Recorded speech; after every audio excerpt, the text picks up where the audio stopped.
Well, it all came about as a result of a family holiday. We went to Southern Ireland and went out on a carriage driving ride around the lakes of Killarney, and I got the bug from that really. And then on my return I started to look into trying to find a driving horse. What I like about the sport, well, you get to meet some lovely people and you go to some beautiful places. I enjoy travelling and being out in the open air, so it ticks all those boxes.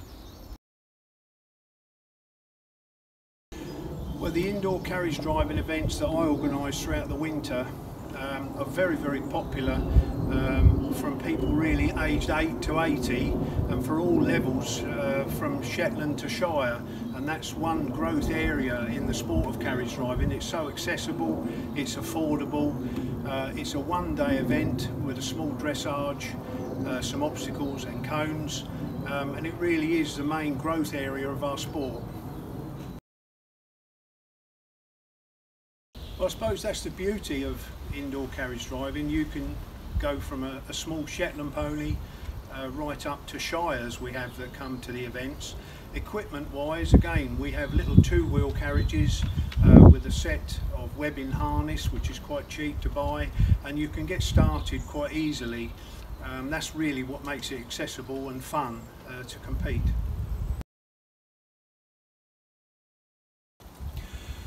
Well, firstly we have to get the venue booked, and with a lot of these large equestrian centres the bookings are maybe 2 to 3 years ahead to get the dates that you want. So firstly we get our dates booked at the venues.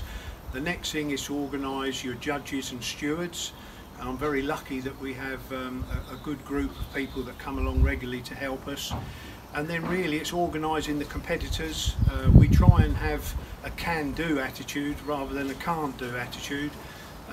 You know, you get a phone call on the morning that the lorry won't start, or they've had a blowout on the motorway, and we just try and fit them in during the running order that we can during the day. Just try and be as friendly, as helpful as we can. And then we do all the running orders a couple of days before, and hopefully it all goes well on the day. Well, it involves an early start to the day. We get there a couple of hours before we start to set everything up. Again, we've got some good helpers that come along. First thing is to get the dressage arena marked out, because competitors like to walk that.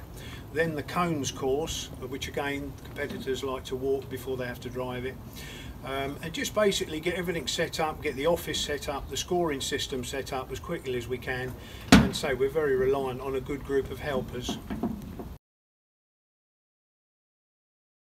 Really, I suppose the best thing to do is to come along and have a look at the competition before you're thinking of actually competing. You can come along and help. That way you can see that the way that the event runs and what's required. And also then really to learn the dressage test. It's a very straightforward, simple test that you could learn from memory, and try and get as much practice in as you can at home. And again, make sure you're prepared for the day, that the lorry's loaded, you've got all the equipment, do a checklist, so everything's ready to leave on the day of the event. Well, hopefully they've had a chance to come along to the event to have a look. Having done that, they need to get a copy of the dressage test, practice driving through that and learning it from memory.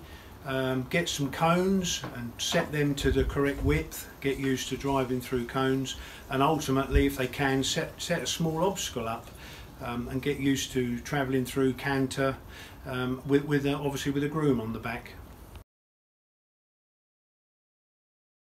Try and get your entries in as early as you can. You can enter all the competitions, post-date the checks, and really allow yourself plenty of time on the day. Try and turn up in good time to unload the lorry, but also to work the animal in before the competition. Have a walk of the cones course, and if you can get there early enough, walk the dressage arena. And also try and think about the organisers. If you're sharing equipment or carriages or grooms, it can be quite difficult trying to fit everybody in, so where possible try and set yourself up with your own groom and all your own equipment. The best place really is the Indoor Carriage Driving UK website. All the information is there, all the dressage tests, and there's over 20 regions now running throughout the country. All the contact details are there, so you can look and see which is your nearest event and find out about that. There's results posted on there, and also start times. Your dressage start times will be posted a couple of days before the event. Failing that, go on British Carriage Driving, and there's lots of help and information there, trainers available to give help and advice, so you should be well set up between those two websites.